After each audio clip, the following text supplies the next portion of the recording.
যারা একাত্তরে বিশ্বাস করবে না তারা বাংলাদেশকে ভালোবাসে না। যারা একাত্তরকে বিকৃতি করছে তারা বাংলাদেশকে বিকৃতি করছে, তারা বাংলাদেশের শত্রু।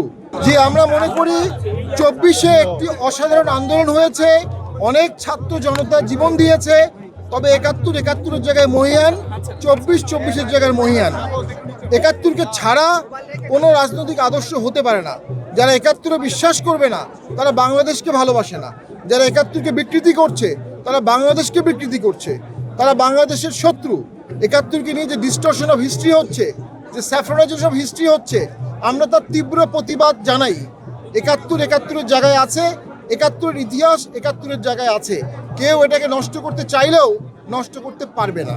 স্যার, একটা প্রশ্ন, জাতীয় নির্বাচন বসে বলেন। জাতীয় নির্বাচনে সব দলের প্রস্তুতি আমরা দেখতে পাচ্ছি। আপনাদের দলের এখনো নির্বাচন প্রস্তুতি নিচ্ছে না। আপনারা কি নির্বাচনে অংশগ্রহণ করবেন বা কিভাবে করবেন? তফসিল দেওয়ার পরে একজন প্রার্থীকে গুলি করা হয়েছে এবং এখনও প্রকৃত আসামিরা ধরা পড়েনি। এর মাধ্যমে আমরা প্রার্থীদের নিরাপত্তা নিয়ে খুবই শঙ্কিত। আমরা আমাদের পোলিং এজেন্ট তাদের নিরাপত্তা নিয়ে শঙ্কিত, প্রিজাইডিং অফিসারদের নিরাপত্তা নিয়ে শঙ্কিত। 1.5 বছর একটা সরকার থেকে এই নিরাপত্তা নিশ্চিত করতে না পারার দায় এই সরকারকে ইতিহাসে নিতে হবে। আমরা নির্বাচনের প্রস্তুতি নিচ্ছি, তবে যদি আমরা দেখতে পারি যে আমাদের প্রার্থীর নিরাপত্তা নাই, তাহলে আমরা আমাদের সিদ্ধান্ত পুনর্বিবেচনা করতে বাধ্য হব। সরকার এবং নির্বাচন কমিশনকে নিশ্চিত করতে হবে যে এই নিরাপত্তা বর্তমানে দেশে আছে, এটি তাদের দায়িত্ব। ঠিক এই কাজের জন্যই তারা শপথ নিয়েছেন।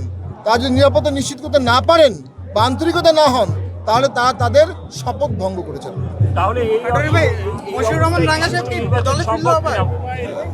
এই অবস্থায় সুষ্ঠু নির্বাচন সম্ভব কিনা আমরা মনে করি এই অবস্থায় সুষ্ঠু নির্বাচন সম্ভব না। মব তীব্রভাবে দেশকে আঁকড়ে ধরেছে, মব সচিবালয়ে ঢুকে পড়ছে, মব ডিসি অফিসে ঢুকে পড়ছে। সেই প্রশাসন কিভাবে সুষ্ঠু ভোট করবে? তারপরও আমরা ভোটে যেতে আগ্রহী, কারণ কোনো কোনো ক্ষেত্রে a bad election better than no election.